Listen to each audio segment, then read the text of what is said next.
हमारे साथ minister of state for defence and minister of state for tourism Ajay Bhatt साहब हैं। सर, स्टेट्स जो इंटीग्रेट कर रही हैं डिफेंस, आत्मनिर्भर भारत के लिए और डिफेंस के लिए एक बहुत बड़ा अपॉर्चुनिटी निकल रहा है।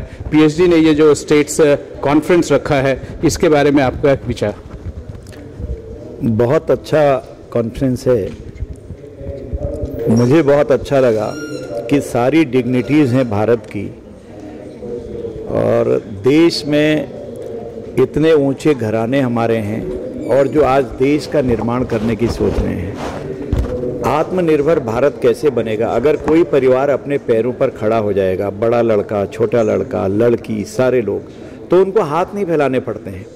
आज आप देख लीजिएगा, यही हालत माननीय नरेंद्र मोदी जी के नेतृत्व में देश की हुई है कि इस समय हम चाहे सेना के क्षेत्र में कहें या और क्षेत्रों में कहें, सेना के क्षेत्र में तो हमने 200 आइटम ऐसे हैं जिनकी सूची बना ली है, जिसमें कहा है कि इनको आपको बाहर से लाना ही नहीं है। आज हम अपनी बुलेट प्रूफ जैकेट बना रहे हैं, आज हमारे पास अपनी गन्स हैं, अपनी बुलेट हैं, और यही नहीं, हमारे अपने रॉकेट बन रहे हैं, अपने रॉकेट लॉन्चर हैं, सब हम अपने भारत में निर्माण कर रहे हैं।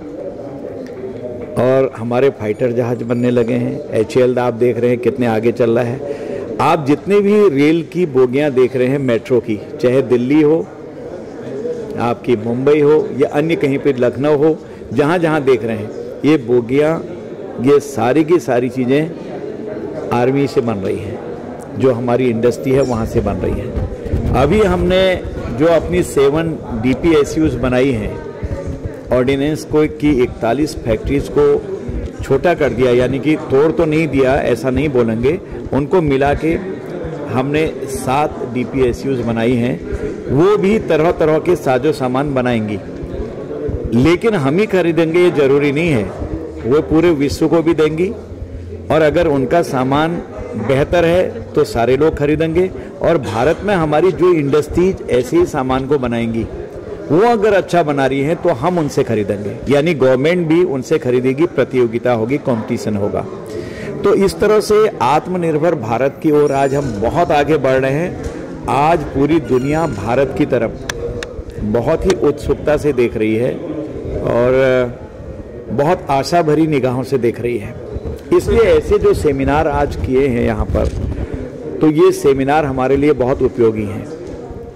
सर, ये $35 बिलियन का हमने एक्सपोर्ट किया है, डिफेंस एक्सपोर्ट, इसको कितना और बढ़ा सकते हैं और कितने इंडस्ट्री लोग इससे जुड़ सकते हैं आत्मनिर्भर भारत? काफ़ी आगे बढ़ाएंगे। ये हमने 7 सालों के अंतर्गत किया है, कभी आज तक किसी ने किया ही नहीं, ये पहली बार हुआ है। ये विचार माननीय नरेंद्र मोदी जी के नेतृत्व के कारण ही आया है, इससे पहले नहीं आया था कभी। हम समझते हैं कि हम एक से एक अच्छी चीज़ें हमारी बन रही हैं और विश्व में हमारी साख बन रही है। कुछ चीज़ें में बाध्यता है, मैं बोल नहीं सकता हूँ हम क्या क्या कर रहे हैं, तो आने वाले दिनों में आपको सुखद दृश्य दिखाई देगा भारत का एक। सर, आप टूरिज्म मिनिस्टर भी हैं, टूरिज्म के बारे में आपने अपने उद्बोधन में भी कहा कि टूरिज्म को अब और इम्प्रूव करना है। अभी पिछले हफ्ते कुछ दिन पहले ही कैबिनेट मिनिस्टर जी किशन रेड्डी साहब ने टूरिस्ट ऑपरेटर और टूर गाइड्स को एक फाइनेंशियल स्कीम, लोन का स्कीम का शुभारंभ किया। इससे आपको क्या लगता है, कितना टूरिज्म सेक्टर रिवाइव कर सकता है और कितना हम करना चाहेंगे, क्योंकि कोरोना से 2 साल से बहुत डिफिकल्ट रहा इस इंडस्ट्री के? हम सब इससे बहुत दुखी हैं कि जैसे जैसे टूरिज्म हमारा उभर रहा है, वैसे ही कुछ ना कुछ बीच में दिक्कतें आ रही हैं। 2 साल बहुत कष्ट के हमारे रहे। अभी हमने खोल भी दिया था और हमने सारी चीज़ों पर रोक भी हटा ली थी, फिर हमें कुछ कदम पीछे करने पड़ रहे हैं। एक नया वेरिएंट आ गया है, आप सब जानते हैं अभी, तो इसकी वजह से जैसे हम आगे बढ़ रहे फिर झटके लग रहे हैं, लेकिन इसके बावजूद हम संभल रहे हैं पूरी तरह से। थोड़ी परेशानियां अभी हैं, जो नए वेरिएंट के कारण से फिर से हमको चेकिंग कराना, फिर से हमको उड़ानों पर रोक लगाना, आने वालों को रोकना, जाने वालों को रोकना, ये किया है, तो उससे परेशानी बढ़ी है। परंतु हम जल्दी संभल जाएंगे, क्योंकि भारत ऐसा देश है जो गिरता है फिर उभरता है। आप 62 की लड़ाई से लेकर आज तक देखिए 62 की स्थिति क्या थी हमारी, आज हम कितनी हाइट पर हैं, कोई आज आंख दिखा नहीं सकता है। जल में, थल में, नभ में हम हर तरफ से सुरक्षित हैं। तो इसी तरह से टूरिज्म में भी बहुत सारे लॉस हुए हैं, पर इससे एक फायदा भी हुआ है कि जो बाहर को हमको जाने की ललक होती थी वो हमने अंदर देखा। देखो अपना देश, जो हमने योजना चलाई, आज देश वालों को कनाडा के बारे में अच्छी जानकारी थी, यूके यूएस के बारे में जानकारी अच्छी थी, बाहर और कहीं भी चले जाएं वहाँ के बारे में अच्छी जानकारी थी, लेकिन अपने देश के बारे में पता नहीं था कि फलानी चीज़ कहाँ पर है। आज युवकों से लेकर आम आदमी का, जितने हमारी माताएं बहनें हैं, अंदर के लोग हैं, वो भारत दर्शन कर रहे हैं। इस समय किस कदर भीड़ इस समय उमड़ के आई है देश के हमारे पर्यटक स्थलों में। कहीं देख लीजिए आप, मसूरी भरा था, नैनीताल भरा था, आपने देखा होगा, और हिमाचल पूरा भरा था, कुल्लू मनाली आपने देखा कि मिला नहीं वहाँ पर। लोगों ने कहा भी कोविड की गाइडलाइन टूट रही है। तो लगातार पूरे देश के साउथ को देख लीजिए, महाराष्ट्र को देख लीजिए, केरला को देख लीजिए, आंध्र को देख लीजिए, जितना भी जहां आप जा रहे हैं तो लोग टूट गए, और कई लोगों को अपने बारे में पता नहीं था देश में ऐसी ऐसी चीज़ें हमारी हैं। अच्छी नॉलेज भी हो गई, अच्छा टूरिज्म हमारा जो हमने कहा है, जो घरेलू पर्यटन है हमारा, वो बहुत उभरा है। इसके कुछ फायदे भी हुए हैं और कुछ फायदे भी हुए हैं, हम अपने को समझने लगे हैं। और ये इंटरनेशनल जो टूरिस्ट है, अभी हम भी नहीं जा पा रहे हैं, वो भी नहीं आ पा रहे हैं, लेकिन कुछ दिनों में खुल जाएगा। जैसे कुछ लोगों ने हटाया है, उनके रेगुलर टेस्टिंग हो रही है आते ही, तो थोड़ा उससे धक्का लगा है, फिर से थोड़ा रुका पड़ा है, लेकिन ये लंबा नहीं चलेगा। मुझे विश्वास है इस सेक्टर में जितनी भी हमने लॉस की है, हानियां हमको हुई हैं, वो जल्दी हम उससे उभरेंगे। सर, अपोजिशन का राज्यसभा में जो रुख रहा है, वाइस प्रेसिडेंट साहब रिपीटेडली उनसे बात करना चाहते हैं, अपोजिशन अड़ी हुई है, हर एक दिन का समय और पैसा जो जाया हो रहा है, उसके बारे में आपका क्या हिदायत होगा? आज प्रधानमंत्री जी ने बीजेपी के अपनी पार्लियामेंट्री बोर्ड की मीटिंग भी थी।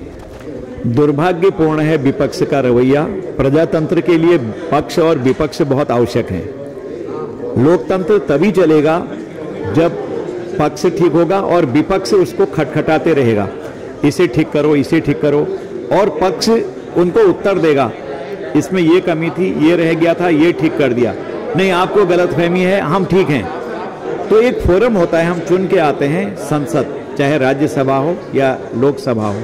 तो गैर जिम्मेदाराना विपक्ष जब होता है, नासमझ विपक्ष जब होता है, तो लोकतंत्र को भी खतरा होता है, देश को उसके दुष्परिणाम भुगतने पड़ते हैं। इसलिए इतना खर्चा प्रतिदिन हो रहा है, ये सब विपक्ष के कारण हो रहा है। प्रधानमंत्री नरेंद्र मोदी जैसे जो व्यक्ति यहाँ पर व्यक्तित्व, जो असाधारण व्यक्तित्व के धनी हैं, वो इस देश को देख रहे हैं, जो न तो अपना बेटी, अपना बेटा, अपना परिवार, अपना भाई, कोई नहीं, माताजी जितने कमरे में रहती थी 8 बाई 10 के, उसी में आज भी रह रही हैं।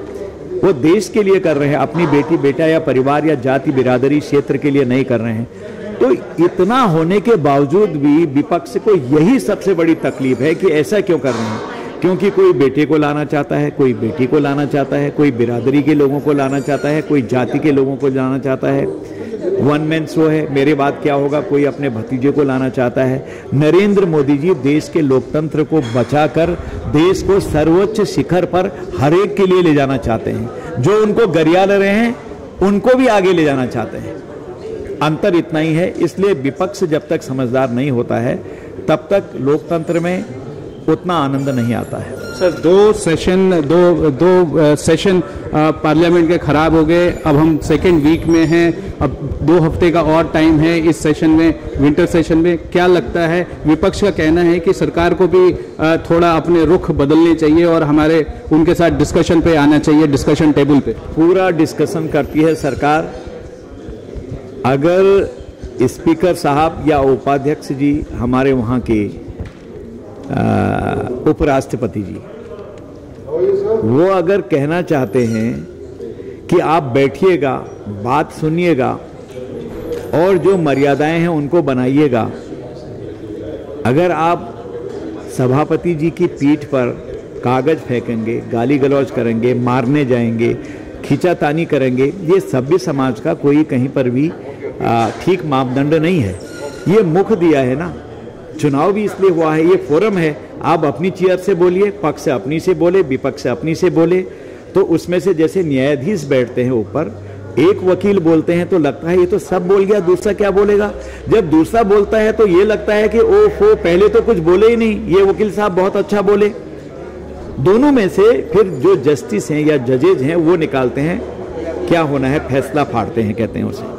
तो उसी तरह से जब चेयर वहां पर होती है तो उसके सामने आप अपनी बात रखिए, सरकार अपनी बात रखे, विपक्ष अपनी बात रखे, जो कमियां हैं उनका सॉल्यूशन निकलेगा, निर्णय ऊपर से आएगा। इस पद्धति को हम बनाएंगे तो लोकतंत्र लंबा चलेगा। यही लोकतंत्र का मूल मंत्र है। अगर हम इसमें बीच में कभी माइक मारना, कभी ऐसा मारना, कभी इसे फेंकना, जो देश में हुआ वो करेंगे तो ये देश के लिए भी दुखद स्थिति होगी और लोकतंत्र के लिए भी अच्छा नहीं रहेगा। सर, धामी सरकार ने चार धाम यात्रा को धामी सरकार ने सर चार धाम यात्रा को एक बार फिर से खोला है। इससे उत्तराखंड आपका जो मुख्य मूल राज्य है, वहाँ कितना पर्यटन को एक बार फिर से प्रोत्साहन मिलेगा? काफी तेजी से पर्यटक बढ़े, लेकिन इस समय फिर कपाट बंद हो गए हैं। मैं समझता हूं आने वाले दिनों तक ये वेरिएंट भी समाप्त हो जाएंगे। बहुत तेजी से चार धाम यात्रा से हमारा टूरिज्म, जो धार्मिक टूरिज्म है, काफी आगे बढ़ेगा। Thank you sir. With camera person Rajesh Tripathi, Pranab Prakhar reporting for Vision Television world.